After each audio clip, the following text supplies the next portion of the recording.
আসসালামু আলাইকুম রহমতুল্লাহি ওবরাকাতুহু। প্রিয় শিক্ষার্থী বন্ধুরা, কেমন আছেন আপনারা? আশা করছি আপনারা খুবই ভালো আছেন। তো আপনাদের পড়াশোনাও খুব ভালো চলছে। আজকে আমি বিগত সালের ভাইবা বোর্ডের কিছু প্রশ্নের আলোকে কিছু প্রশ্ন নিয়ে আসছি ইতিহাসে। সেটা হচ্ছে, উম্মুল কুরা বলা হয় কোন স্থানকে? উম্মুল কুরা বলা হয় মক্কা নগরীকে। বেদুইন সমাজের মূল ভিত্তি ছিল কি? গোত্র এবং প্রথা। অর্থাৎ হচ্ছে ওরা গোত্রকে বেশি মূল্যায়ন করত। গোত্র প্রথা, গোত্র কৌলিন্য এগুলো বেশি ছিল। হিস্ট্রি অফ আরবস গ্রন্থের লেখককে পি.কে. হিট্টি। বাইদা শব্দের অর্থ কি? জঙ্গল। মক্কায় হজব্রত পালনকারীদের অভ্যর্থনা জানায় কোন বিভাগ? রিফাদা। এরপর হচ্ছে, উটকে মরুভূমির জাহাজ বলার কারণ কি? উট ছিল চলার একমাত্র বাহন। আরব শব্দের আবিধানিক অর্থ কি? ভাগ্মিতা। অর্থাৎ আরবদেরকে এত ভালোভাবে প্রেজেন্ট করতো, অর্থাৎ আরবরা সবসময় মনে করতো যে ওদের ভাষাটা স্পষ্ট, ওদের ভাষাটা খুবই সুন্দর। আর অন্য সবাই মূক অর্থাৎ বোবা, কেউ ওদের মতো এত ভাগ্মিতায় কথা বলতে পারে না। সেজন্য ওদের আরব শব্দের অর্থ ভাগ্মিতা। আরবের বৃহত্তম মরুভূমির নাম কি? আদ-দাহনা। জাহিলি যুগের আরব বলতে কোন অঞ্চলকে বোঝায়? হেজাজ অঞ্চলকে বোঝানো হয়েছে। বেদুইনদের সাংস্কৃতিক সম্পদ কোনটি? কাব্যপ্রীতি। অর্থাৎ জাহিলি আরবের বেদুইনরা কাব্যপ্রীতিকে বেশি গুরুত্ব দিত, কারণ ওরা সেই সময় কাব্যচর্চা, কাব্য মেলা, উকাজ মেলা এগুলোতে সব থেকে বেশি কবিতার প্রতিযোগিতা হতো, এবং কে কত সুন্দর কবিতা লিখতে পারে, কে কত সুন্দর কবিতা প্রেজেন্ট করতে পারে সবার কাছে, এবং এটা নিয়ে অনেক পুরস্কার বিতরণীয় হতো। যারা ইতিহাস বই পড়েছেন, আর্টস থেকে পড়েছেন, তারা অবশ্যই জানেন। ওকাজ মেলার সেরা কবিতাগুলোর নাম কি ছিল? সাবআ মুআল্লাকা, ঝুলন্ত 7টি কবিতা। জাহিলি যুগের কোন যুদ্ধে সর্বপ্রথম দীর্ঘতম কাসিদা রচনা করা হয়? বাসস যুগে। জাহিলি যুগে আরবদের মূলনীতি কী ছিল?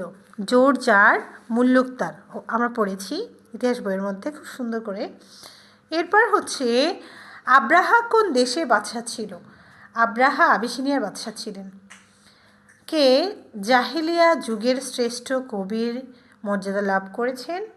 ইমরুল কায়েস। আরব দেশকে জাজিরাতুল আরব বলার কারণ কি?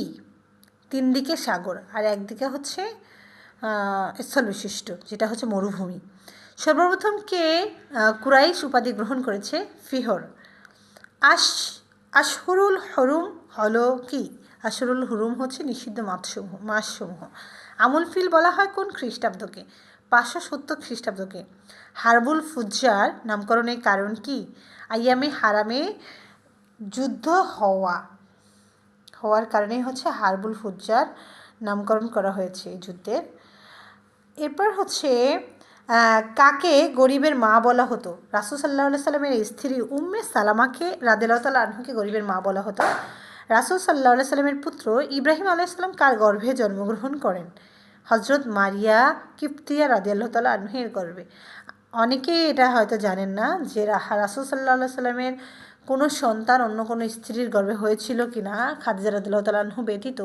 এই প্রশ্নটা অনেকে জানেন না, সেই জন্য এই প্রশ্নটা তাদের জন্য খুবই ইম্পর্ট্যান্ট, যে রাসূল সাল্লাল্লাহু আলাইহি সাল্লামের একটা পুত্র হয়েছিল, ইব্রাহিম নাম ছিল।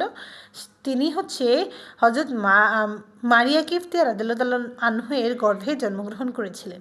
বদর যুদ্ধে অংশগ্রহণকারী 3 জন ফেরেশতার নাম কি?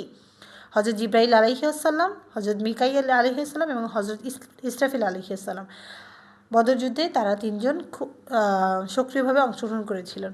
তো প্রিয় শিক্ষার্থী বন্ধুরা, আশা করছি আপনাদের খুবই ভালো লেগেছে প্রশ্নগুলো। ইভেন প্রশ্নগুলো বিগত সালের ভাইবার নিমিত্তে তৈরি করা, কারণ বিগত সালের প্রশ্ন আলোকে তৈরি করা হয়েছে ভাইবা বোর্ডের প্রশ্ন। তাই জন্য আপনাদের যদি ভালো লেগে থাকে অবশ্যই চ্যানেলটি সাবস্ক্রাইব করবেন, লাইক করবেন, শেয়ার করবেন, এবং কোনো প্রশ্ন জানা থাকলে অবশ্যই কমেন্ট করে জানাবেন। আসসালামু আলাইকুম রহমতুল্লাহি ওয়া বারাকাতুহু।